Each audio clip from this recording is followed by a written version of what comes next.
नमस्कार। आज एक बहुत ही दिलचस्प और गहरे सवाल पर बात करते हैं। एक ऐसा सवाल जो सदियों से आस्था और जिज्ञासा दोनों का केंद्र रहा है। क्या भगवान शिव का भी जन्म हुआ था?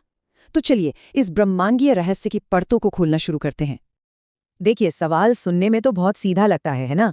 पर इसका जवाब उतना ही ज्यादा उलझा हुआ और पेचीदा है। मतलब, क्या वो ईश्वर जिन्हें हम सब हमेशा से अजन्मा और अनंत मानते आए हैं, क्या उनका भी जन्म हुआ था?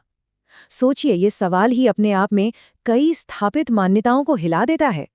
तो देखिए, जो सबसे प्रचलित मान्यता है और जो शिव पुराण में भी हमें मिलती है, वो ये है कि भगवान शिव तो स्वयंभू हैं।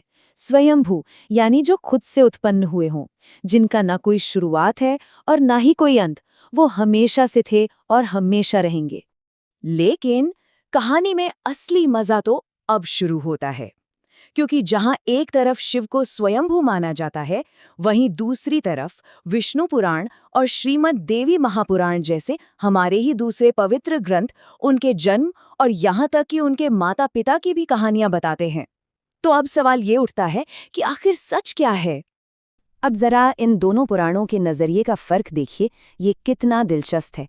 विष्णु पुराण कहता है कि विष्णु शाश्वत हैं और उनकी नाभि से निकले कमल से ब्रह्मा जी का जन्म हुआ और फिर ब्रह्मा जी के माथे के तेज से भगवान शिव प्रकट हुए। लेकिन जब हम शिव पुराण पढ़ते हैं तो कहानी बिल्कुल 180 डिग्री घूम जाती है।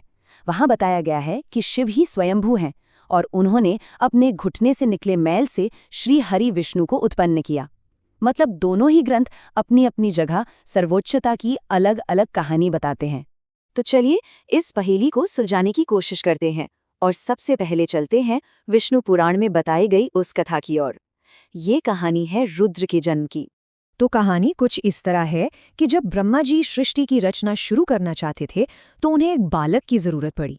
इसके लिए उन्होंने बहुत कठोर तपस्या की और उनकी तपस्या से प्रसन्न होकर एक बालक, जो असल में शिव का ही रूप था, वो उनकी गोद में प्रकट हो गया। पर प्रकट होते ही वो बालक जोर जोर से रोने लगा। ब्रह्मा जी ने पूछा कि भाई क्यों रो रहे हो? तो बालक ने कहा, मेरा कोई नाम नहीं है। बस तभी ब्रह्मा जी ने उनका नाम रखा रुद्र, जिसका मतलब होता है रुलाने वाला या रोने वाला। चलिए अब एक बिल्कुल अलग कहानी की तरफ चलते हैं। ये कहानी जन्म के बारे में नहीं है, बल्कि ये शिव की सर्वोच्चता को स्थापित करती है। और ये कथा है एक अंतहीन प्रकाश स्तंभ की। तो हुआ यूं कि एक बार भगवान ब्रह्मा और विष्णु जी के बीच इस बात को लेकर बहस छिड़ गई कि दोनों में से ज्यादा महान कौन है। और ये बहस इतनी बढ़ गई कि इसका कोई अंत नजर नहीं आ रहा था। और ठीक उसी वक्त उन दोनों के बीच एक विशाल अंतहीन प्रकाश का स्तंभ प्रकट हुआ और एक आकाशवाणी हुई कि जो भी इस स्तंभ का सिरा यानी कि इसका ऊपरी या निचला छोर ढूंढ लेगा, वही सर्वश्रेष्ठ कहलाएगा। चुनौती स्वीकार कर ली गई।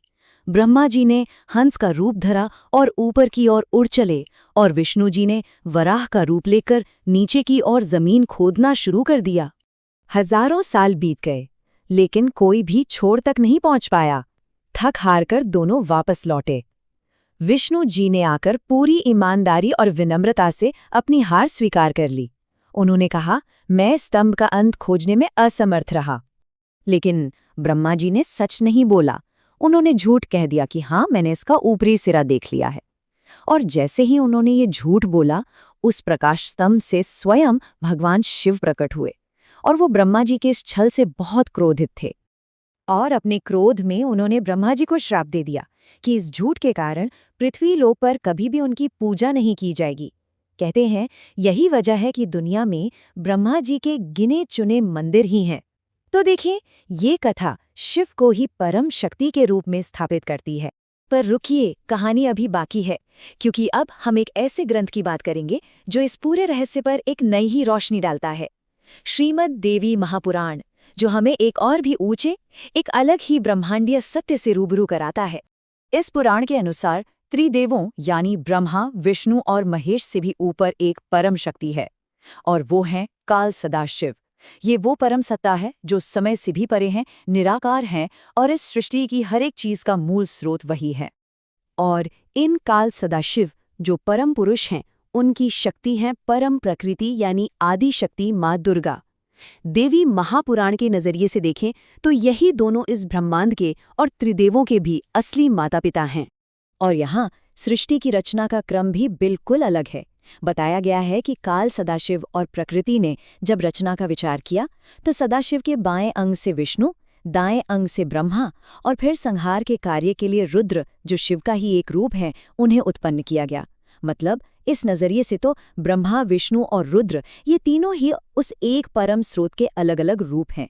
इतनी सारी कथाओं और अलग अलग नजरियों के बाद अब आते हैं इस पूरी चर्चा के सबसे दिलचस्प मोड़ पर। एक ऐसी बात जो खुद भगवान शिव ने बताई, लेकिन सीधे सीधे नहीं, बल्कि एक दिव्य पहेली के रूप में। तो हुआ यूं कि एक बार कुछ ऋषि मुनियों ने अपनी जिज्ञासा को शांत करने के लिए सीधे भगवान शिव से ही ये सवाल कर दिया। उन्होंने पूछा, हे महादेव, आपके पिता कौन हैं? भगवान शिव ने जवाब दिया, और बड़ा सीधा जवाब दिया। उन्होंने कहा, मेरे पिता हैं इस सृष्टि के रचयिता भगवान ब्रह्मा। ये जवाब सुनकर ऋषियों की जिज्ञासा कम होने के बजाय और बढ़ गई।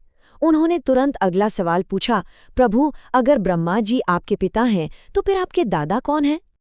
अब शिव जी ने इस पहेली को और भी उलझा दिया। उन्होंने उत्तर दिया, मेरे दादा हैं इस सृष्टि के पालनकर्ता भगवान विष्णु।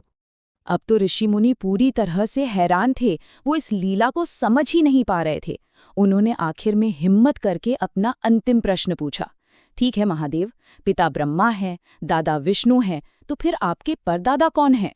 और तब भगवान शिव ने मुस्कुराते हुए वो उत्तर दिया जिसमें इस पूरे रहस्य का सार छिपा था। उन्होंने कहा, मेरे परदादा स्वयं मैं ही हूँ, भगवान शिव।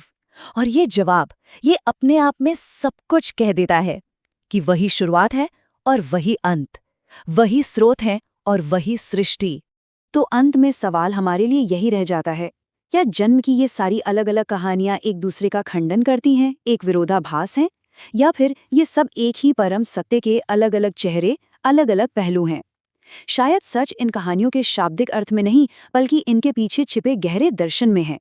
ये एक ऐसा विचार है जो सोचने पर मजबूर कर देता है ना?